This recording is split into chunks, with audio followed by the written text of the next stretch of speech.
I didn't start Ozempic because I wanted a shortcut. I started it because nothing else was moving the number, and my doctor and I decided it was worth trying. But here's what nobody told me going in. The medication was never the whole plan. It was one half of something that only worked once I understood the other half. Your situation won't look identical to mine, and this isn't a suggestion to start, stop, or change anything about your own treatment. What you're about to hear is what the medication is actually doing inside your body, and why the food choices around it end up mattering more than most people expect. Let's start with what's actually happening on a biological level. Semaglutide, the compound in Ozempic, is built to imitate a hormone your gut already makes on its own.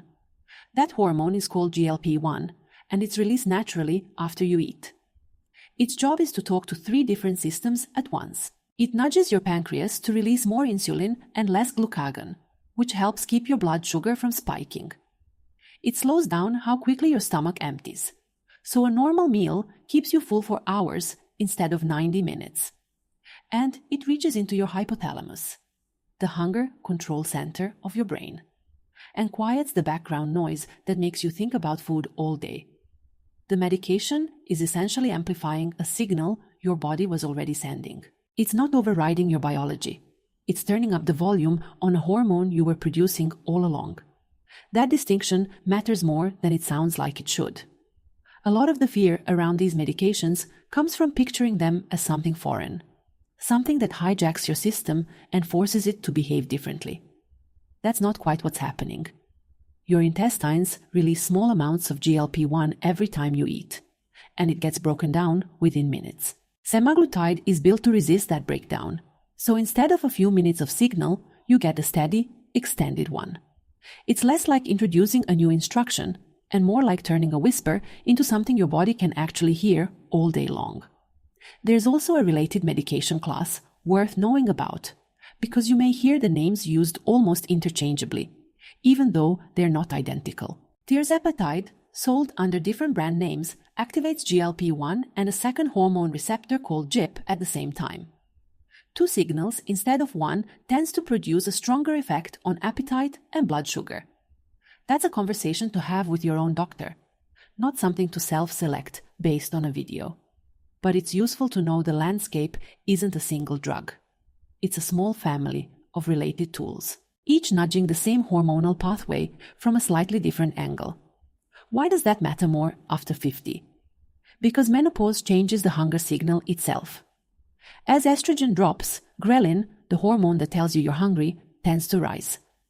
Ghrelin's whole function is to increase appetite and work against the hormones that are supposed to tell you you're full. So you're not imagining that hunger feels different than it did at 35. Some research suggests that keeping GLP-1 levels elevated may help hold ghrelin down, which is part of why this class of medication tends to land differently in this stage of life than people assume. Here's a number worth sitting with. A large post-hoc analysis pooling data from thousands of women across major weight loss drug trials found that perimenopausal and postmenopausal women lost roughly the same percentage of body weight as premenopausal women on the same medication, around the low to mid-20s% for tirzepatide specifically. Menopause didn't blunt the results the way a lot of people assume it would. If anything, researchers framed it as menopause making metabolic support more necessary, not less effective. There's one more piece of the biology worth sitting with before we get to the food itself. Weight loss medications don't operate in isolation from everything else going on in a postmenopausal body. Sleep quality tends to shift during this stage of life, and poor sleep raises cortisol, the stress hormone that pushes your body towards storing fat centrally, around the abdomen, rather than releasing it. A medication can quiet appetite all day, but if cortisol is elevated because of 5 broken hours of sleep, you're still working against the headwind. The drug alone can't fully clear. This isn't meant to add another thing to fix. It's meant to explain why the medication can feel like it's working differently from one woman to the next, because appetite is only one lever in a much larger system, and it's rarely the only one that's shifted. So if the drug works this well on its own, why does the food part matter at all? This is where the twist comes in, and it's the part of the story most people skip. The medication suppresses appetite. It doesn't decide what you eat when your appetite finally shows up. And because you're eating so much less overall, every single bite has to work harder for you nutritionally than it used to. If most of what you're getting through in a day is refined carbohydrate and thin, watery calories, you can lose weight and still lose the wrong tissue. Body composition scans from the major GLP-1 trials put a real number on this. Depending on the study, somewhere between roughly a quarter and nearly half of the total weight lost on these medications comes from lean mass, not fat. That's not unique to GLP-1s. Rapid weight loss from any method pulls some muscle along with it. But it does mean muscle is exactly what you don't want to give up after 50, because it's already declining on its own, and it's what keeps your metabolism from slowing further. And then there's the part that really reframes the whole picture. Looking at what happens after people stop the medication, one major trial found that participants regained a significant portion of their lost weight within a year of discontinuing. And the tissue that came back first was fat, not muscle. That detail matters enormously.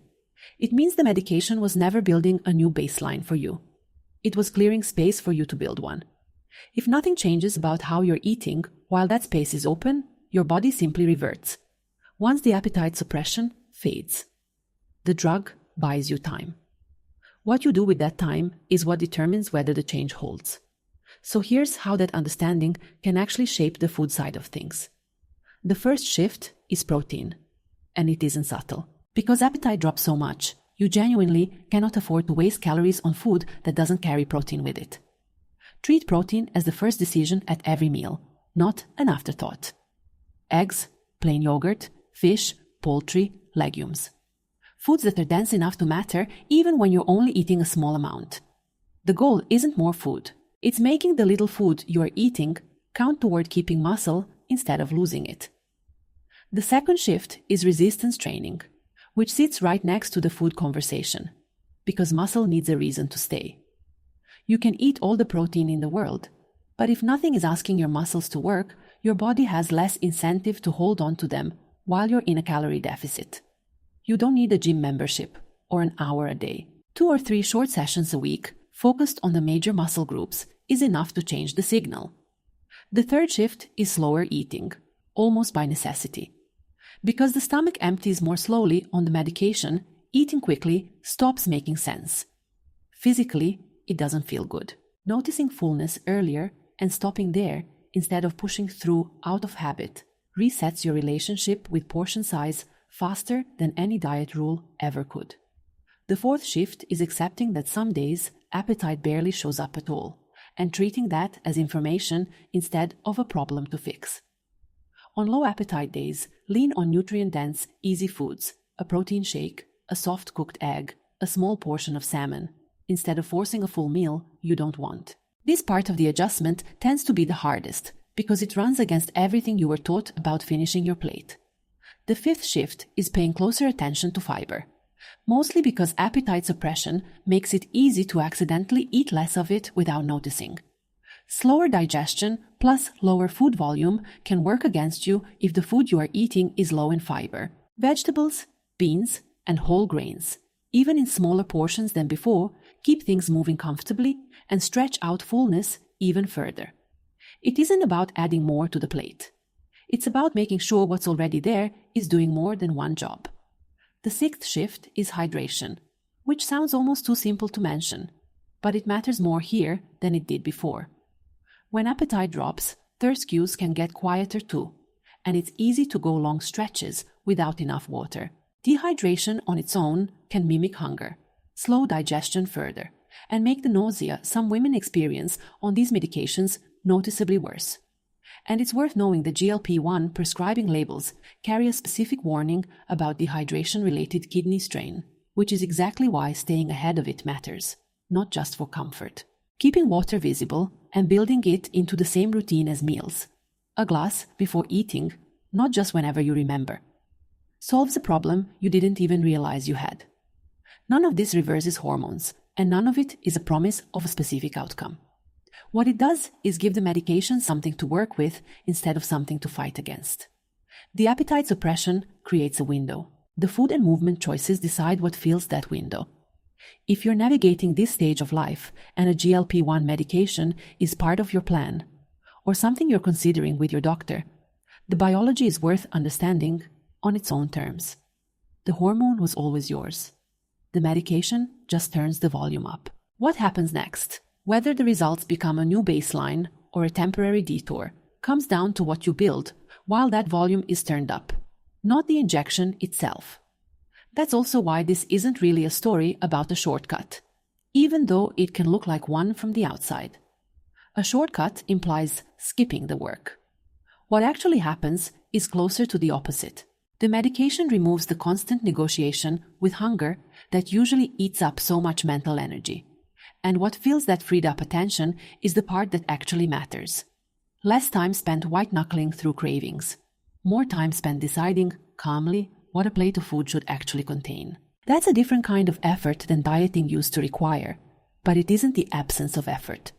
It's also worth saying plainly that this medication isn't the right fit for every body, every history, or every set of circumstances. And that decision belongs between you and your own doctor, not a video. What's useful here is the part that doesn't require a prescription at all, understanding that appetite suppression on its own is not a nutrition plan. It's an opening. Whether that opening leads somewhere durable depends on the protein on your plate, the muscle you're asking your body to keep, the water you're drinking without being told to, and the sleep you're protecting, even when it's inconvenient. Your body isn't broken, and it isn't working against you out of spite.